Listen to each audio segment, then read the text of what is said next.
Selama 25 tahun, orang ini nggak dibolehin keluar rumah. Tapi ternyata alasannya adalah James Pop tumbuh di bunker bawah tanah dan cuma tahu satu acara TV, Brixby Bear. Sejak kecil, orang tua selalu bilang kalau dunia luar itu berbahaya. Tapi ternyata semua itu bohong. James adalah korban penculikan selama 25 tahun. Dan Brixby Bear dibuat khusus untuk mencegah dia penasaran sama dunia luar.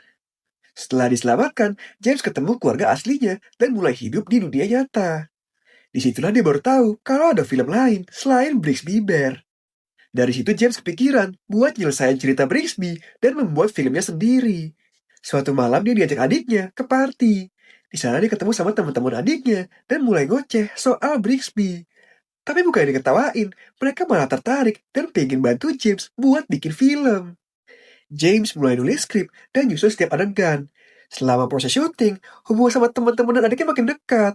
James seneng banget karena selama ini dia kesepian dan cuma bisa nonton Brixby. Tapi sekarang dia punya orang-orang yang sayang sama dia. Bahkan polisi yang nyelamatin dia juga ikut main di filmnya. Dan untuk pertama kalinya, James kerasa punya tujuan hidup. Tapi masalah muncul. Karena terlalu polos, James malah bikin bom beneran untuk adegan film. Untungnya semua selamat.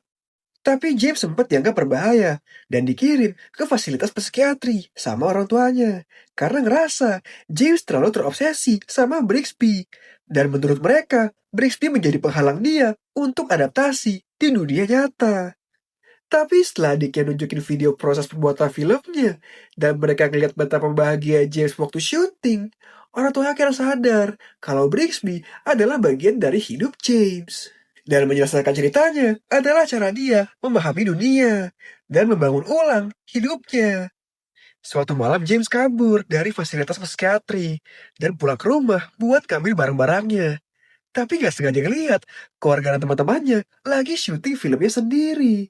Tadinya mereka mau bikin surprise buat James, tapi dia malah pulang duluan. Lihat itu, James terharu. Dan mereka akhirnya melanjutkan proses syuting. Singkat cerita, film James akhirnya tayang di bioskop. Keluarga dan teman-temannya bangga, dan semua orang mengapresiasi karyanya. Berakhirnya cerita Brixby Bear menandakan James akhirnya siap untuk menjalani hidup barunya.